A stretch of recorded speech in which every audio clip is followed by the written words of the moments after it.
So jealousy is a really terrible thing, except وَمِن ذَلِكَ مَا صَحَّ مِن قَوْلِهِ صَلَّى اللَّهُ عَلَيْهِ وسلم, from the things that are acceptable, as what is authentically narrated from the Prophet sallallahu alaihi wasallam, لا حسد إلا في اثنتين. There is no room for jealousy at all except in two things. رجل آتاه الله تعالى مالا وسلطه على هلكته في الحق. A man who Allah has given wealth and he is exhausting himself in destroying it, spending it for the truth. He just wants to get rid of it all. And the words are really interesting. في هلكته, to destroy that money. I don't want to look at it. I want to give it all up. It's like he can't hold on to it. He wants to give it up for the sake of Allah. This attitude of giving, when somebody has that, you say, man, I'm not just jealous of his wealth. You know what you're jealous of there? His attitude. How does he have? How do you get that? How do you want to give money up so easily? Like it's hard for him to hold on to it. It's easy for him to give. What's the case with most of us?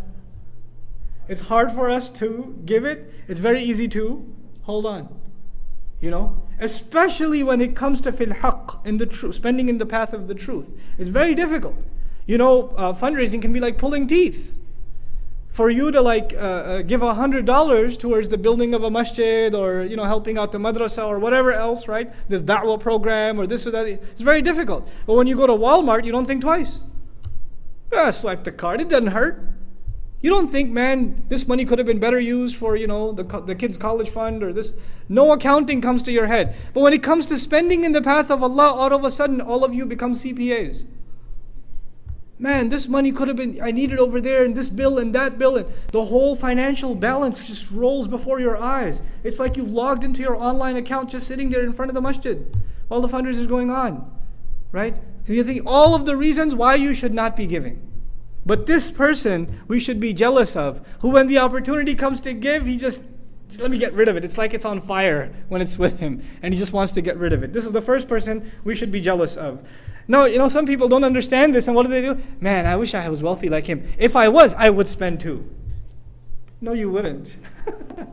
Just like the money part. You'd spend, but not like he spends. Right? So sometimes we have these, I really want to be rich so I can spend in the path of Allah. Yeah. You really mean that? Or do you mean I really want to be rich and I'll spend a little, I guess, because I feel bad. I said that already. Right? Subhanallah, we can't play games with our intentions. And so this person, it's someone to be jealous of, something to aspire. Then, وَرَجُلٌ آتَاهُ اللَّهُ تَعَالَى الْحِكْمَةِ فَهُوَ يَقْضِي بِهَا. That's the first. He says, a man who Allah has given wisdom. Here we learn, just like mal comes from Allah, you don't earn mal, you also don't earn what? Wisdom. That also comes from Allah. And so what does he do with that wisdom? يَقْضِي بِهَا. Number one, he judges by means of that wisdom. When he lives his life, he lives in accordance with that wisdom. So here we're learning the difference between knowledge and wisdom. You can have a lot of knowledge, but you don't act on it, which means you're not very wise. When you have knowledge and you judge by it, you act by it, you live by it, you benefit from it, then you're actually wise. Knowing a lot is not difficult. You can memorize the entire Quran, thousands of hadith, you can learn Arabic, you can learn fiqh, tafsir, aqidah, you can learn all the ulum you want. You can become an alim. That's easy. That's not the hard part. The hard part is hikmah. Hikmah, the ancient Arabic definition of hikmah was you learn something beneficial and you act on it. If you do those things, then you are hakim. For example, fire burns.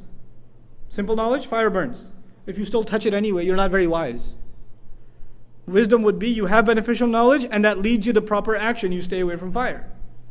So number one, آتاه الله تعالى الحكمة فهو يقضي بها. And then the second, وَيُعَلِّمُهَا النَّاسِ. He teaches the people with it. Allah gave him wisdom and he uses it to teach the people. Here it's something else. Allah didn't say he teaches people knowledge. He says he teaches people what? Wisdom.